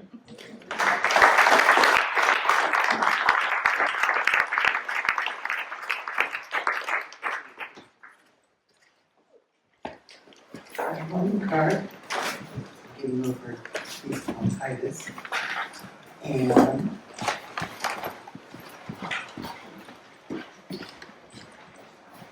thanks to Phillip Ward, I'm wearing one of the Quentin scarves. I'll be reading an excerpt from the Evening of Quentin Crisp. Mike, please. Oh, it's not on. Just closer. Closer. Is that better? There you go. Okay. I'll be reading an excerpt from an Evening of Quentin Crisp. Thank you and good evening. I've been forbidden from describing this occasion as a straight talk from a bent speaker. So instead, we'll say it's like a sermon from a priest who is more sinful than you are. I'm here to try to cure you of your freedom because I'm convinced that it's an excess of freedom that has made everyone in the world so miserable.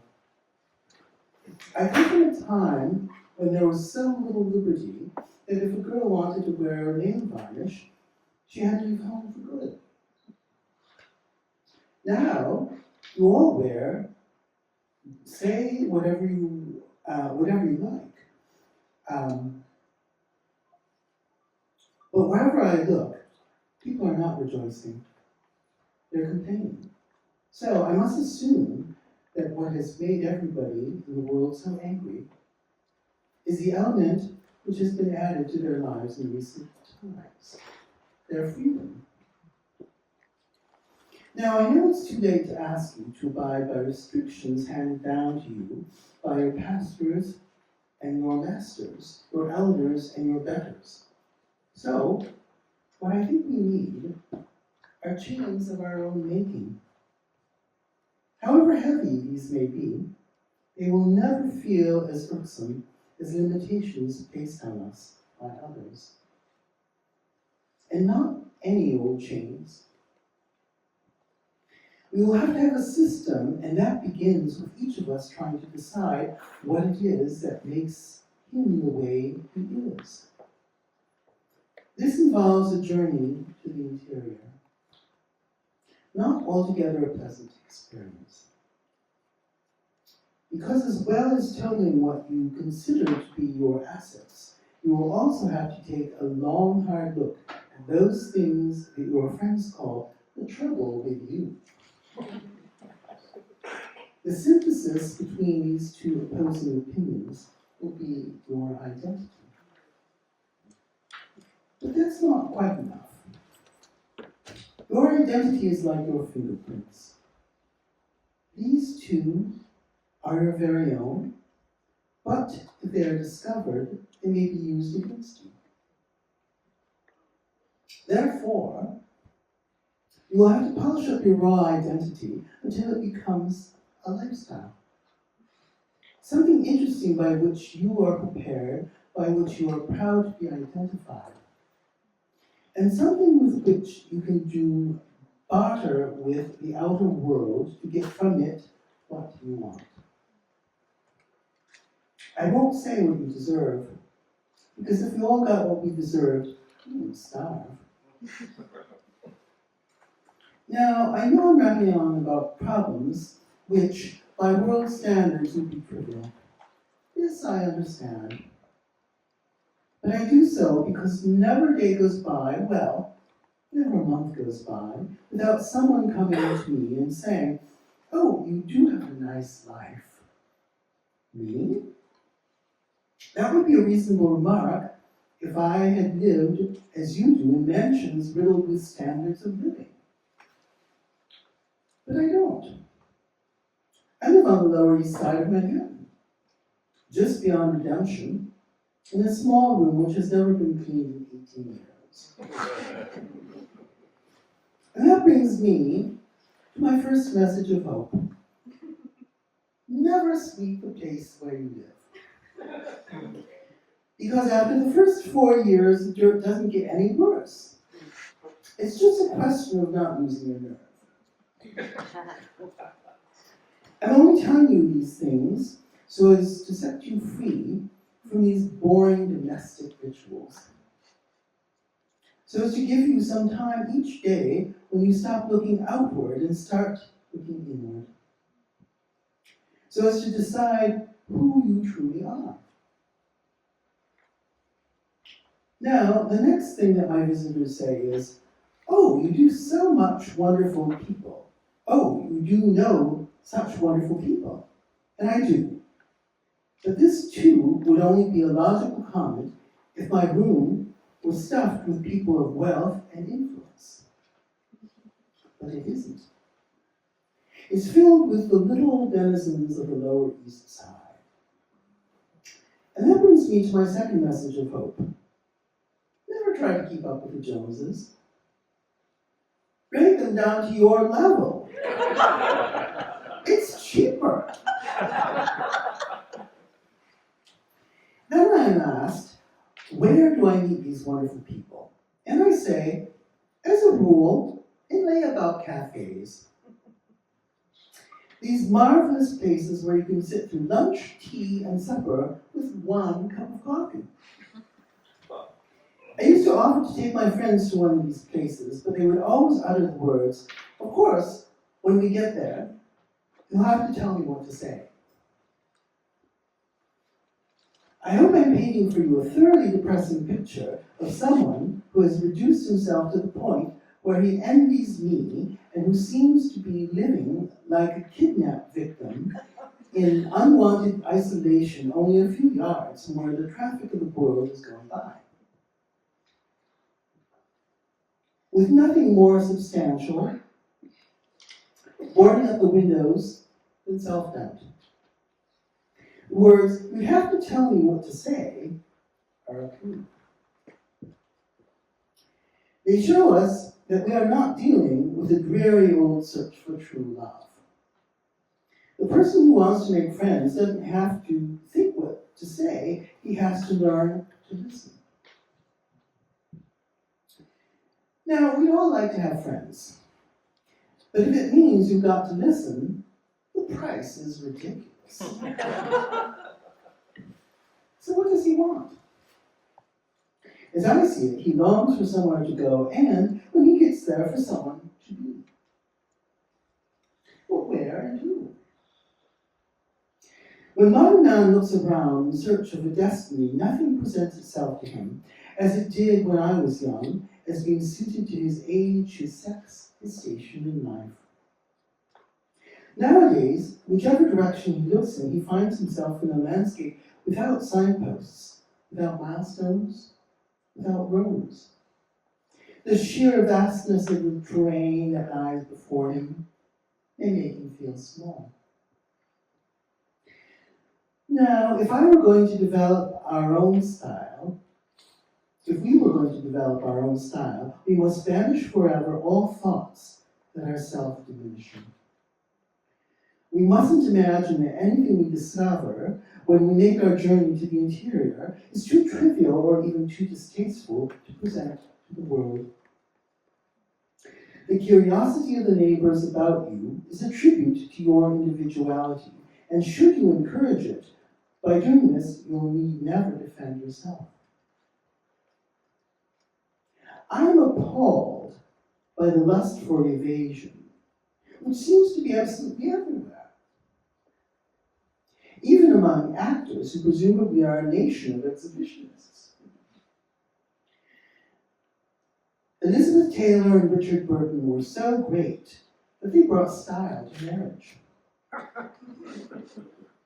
And then they brought style to divorce. But even they escaped the fear that the press photographers of Rome might have taken pictures of them in the lavatory. Now, the way to deal with that problem is not to build a higher and higher wall around your villa, but to learn to urinate with style. I'm told that we live in a sex-ridden society. Personally, I would say that we live in a world corroded with envy. This I have no difficulty in substantiating. When I turn on my television, what does it show me? Someone stomping through streets, screeching for equal pay, equal opportunity. Equal is a dead word. Never take as your object in life the desire to be anyone's equal. Once you have entered the profession of being, you have become a professor of a subject on which you are the only living authority. What other people do with their life, with their style, will not matter. The constant watch over and the perfection of your own idea of yourself, and the presentation of it gift-wrapped to others, that is a unifying and invigorating way of life. And it carries with it a built-in invitation to the party at the end of the world, that glittering function at which everybody will be speaking and no one will be loitering. Oh, no one will be listening. And if you are armed with your style, you will be able to run toward that happy hubbub without the faintest fear that you may be out of your depth. Without the faintest fear that you will shine. And more important than any of this, the burdens of your sorrowful and angry freedom will fall away from you forever. You will know who you are. You will know where you are going.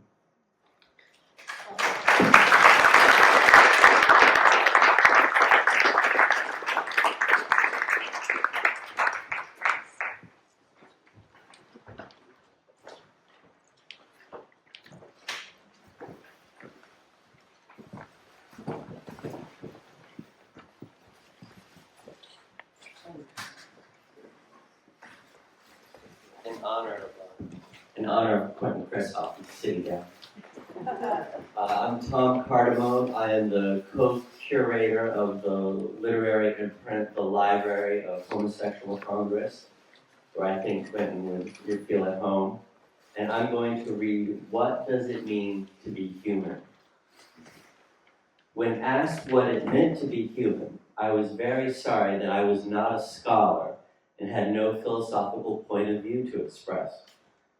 More than not being a scholar, I am not really a human being.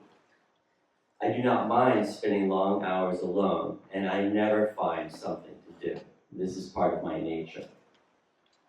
My sister reminded me before she died that she and my mother sat on each side of the fireplace and occupied themselves with darning socks and knitting and writing letters on their laps. I lay as a child on the rug between them, and once an hour one of them said, "Why don't you get something to do?"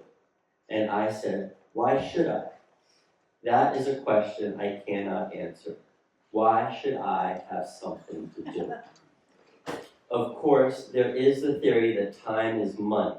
It is an American theory. I am not earning money while I am doing nothing, which is sad. But if I were rich, I would never do anything. I was asked by a paper, if you suddenly had $1 million, what would you do? And I said, go to bed and never get up again. This was a great disappointment to the people who asked me the question. But idleness is my only occupation, and people are my only hobby. If I regret what I think is human, if I regard what I think is human, and perhaps I was asked precisely because I am not a human being, and therefore have a detached view of the subject, I would say it is a preoccupation with the idea of death. The reason why people do not live alone and do not spend hours doing nothing is because they can hear time ticking by. Then they develop hobbies which drive them mad. You may ask them, why do you do this? They ultimately say, well, it helps kill time. I don't want my time dead. Time is meant to be lived. Those who are not hopeless are worried that one day their lives will end. And if you live long enough, of course, you long for it to end. That's been my desire in recent times. I only hope to become extinct. But before all that, you must try everything. Have children. Behave in such a way that monuments are built to you. Rule the world. Have streets and theaters named after you. Write your autobiography. These are ways to stay alive, and this seems to be a preoccupation with being human. When I was younger and was not ill, I didn't mind how long I lived. Now that every step of my life is painful, I long for death. If being human has any other special aspect, it is that in every human being there are two people. One who sits in judgment on the other.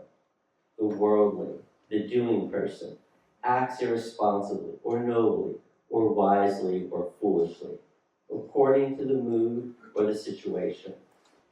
But inside him, further away, is an abstract spiritual being who never changes and who sits in judgment on him. This situation becomes evident when we hear people say, "I was ashamed of myself." Who is ashamed of whom? It is this duality between the active living organism and the contemplative inner self that sits in judgment that constitutes the whole human being. This is, I think, what constitutes a human being. Thank you.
As Mr. Dickens would have said, 1993 has been the best of times and it has been the worst of times.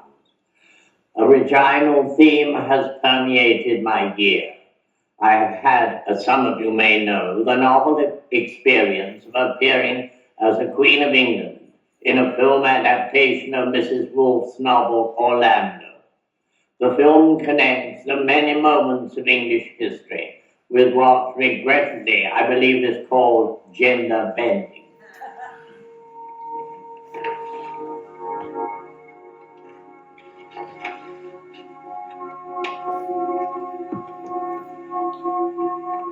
For you and for your heirs, Orlando, the house. Your Majesty, I forever... But on one condition. Do not fade. Do not wither. Do not grow old. Having worn reginal gowns, I began to understand why Queen Elizabeth I was not always in the best of moods. She was much troubled by relatives and in-laws, often Scottish, many of whom she axed from life, and even more seriously, from the social register. Continuing my honest masquerade, I appear thus to address the entire British nation on Christmas Day. I am, of course, in mufti. But departing from tradition, I will not speak mainly of myself, Britain, or the strangely misnamed Commonwealth. Instead, I will speak of America. I do this because America is the land where I think, despite all its faults, the best of you should be. Mr. Bush, still president in early 1993, being an elder statesman, wanted everything to stay the same as it had been in the Hollywood sunshine of Mr. Reagan's day. Now, Mr. and Mrs. Clinton have entered the White House, and by political standards, they are a young couple. They watched many episodes of Sesame Street, and they wish for change. For one thing, they want to transform America into a welfare state. They want everyone, however poor, however foreign, however idle, to be eligible for health care. The trouble with this grand notion is that it will cost money, a lot of it. Americans believe in money. The dollar is not just a currency, it is a passion. This being so, it is difficult to find out how they lost so much of it, especially as they did not have Mr. Lamont to guide them. In the early 60s, when the Kennedys reigned from the brittle splendor of their fireproof castle in Camelot, almost every country in the world owed money to the United States. In 30 years, this situation has been allowed to become reversed. Just as the country in general is falling apart, so is New York in particular. Viewed from a distance, it looms up as a magnificent citadel of steel and glass, the Emerald City come to life. But when you live in it, it turns out to be a wreck. If you take a swift taxi ride down Fifth Avenue, your head hits the roof of the cab several times. If Audrey Hepburn today wanted to enjoy breakfast at Tiffany's, she would not choose to arrive at that Mecca of diamonds by taxicab. In the early 60s, not only all the money, but also all the power in the world was in the hands of the United States. They could have bombed everything, so that there was only America or ashes. There would have been no more trouble, no more anti-Americanism. The bombing hasn't been done because American politicians were afraid of what the neighbors would say. They want to rule the world and be loved. It can't be done. What made Lady Thatcher so great was that she didn't give a damn whether anybody loved her or not. That was how she became the greatest political star since Mr. Churchill. Like that great figure, she wept only for herself. Now America is not in a sufficiently secure position to bomb the world, so it has decided to save it, which may prove to be just as expensive and will certainly take much longer. Adding to the violence of life in general, women have now decided to become people. This is a change for the worse. Women were nicer than people. If our cities are to be populated entirely by people, life will become faster, louder, harsher. The loudness is already here. No one seems to mind. The American young are violent because they have no inner life.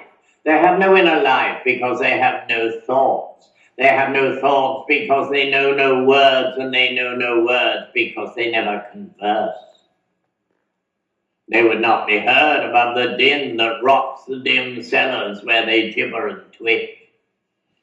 They have one word a year which means I don't like this, and another which says I do like this. One season you can be fair, another you can be neat, and yet another you can be cool.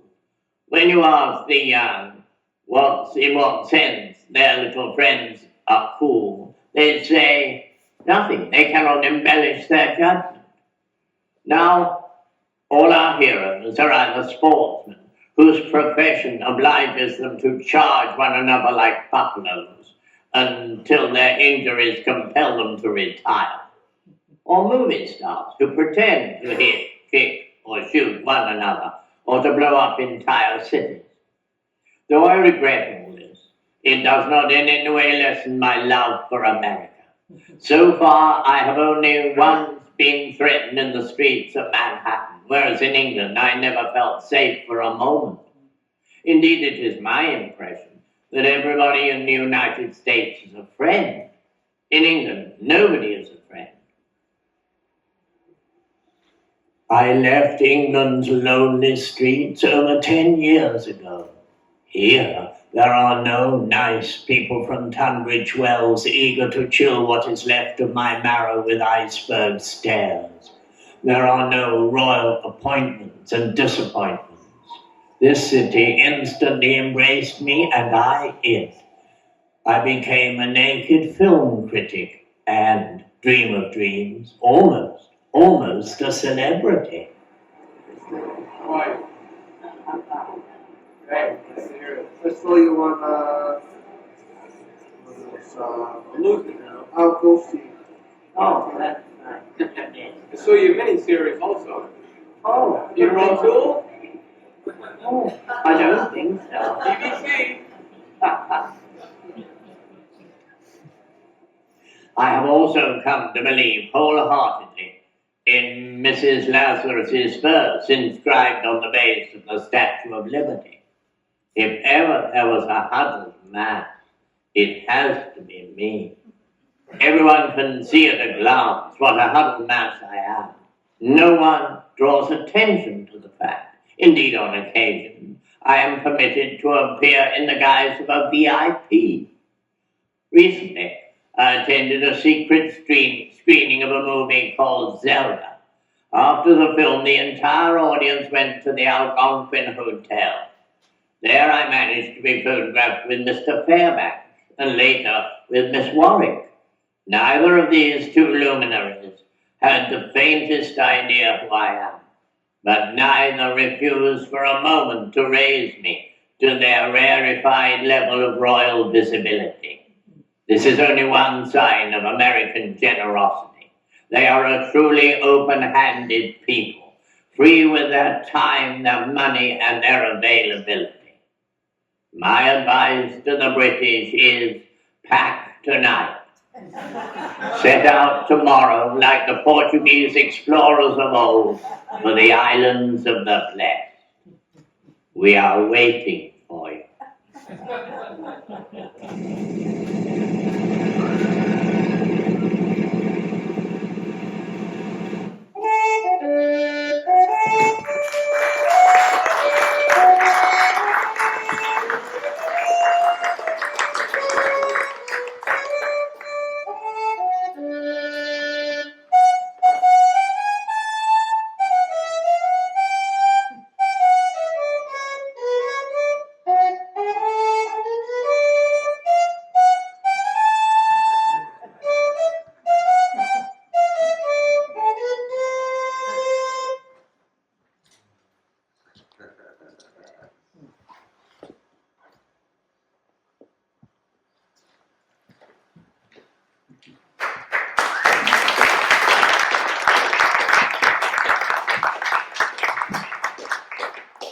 That film you just saw, it's never seen. It's not on YouTube or on any social media, so it's rare to be seen.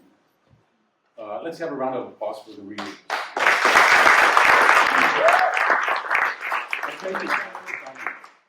Also, I need to thank Barry Stockman and Sir Rodney Sir for helping out and making tonight possible, and Thomas Gordon, our tech guy, and representative of Gene Frankel Theatre. We have the two posthumous books, The Last Word, an autobiography, and One More Thing in the Law in Purcell. And thank you for coming.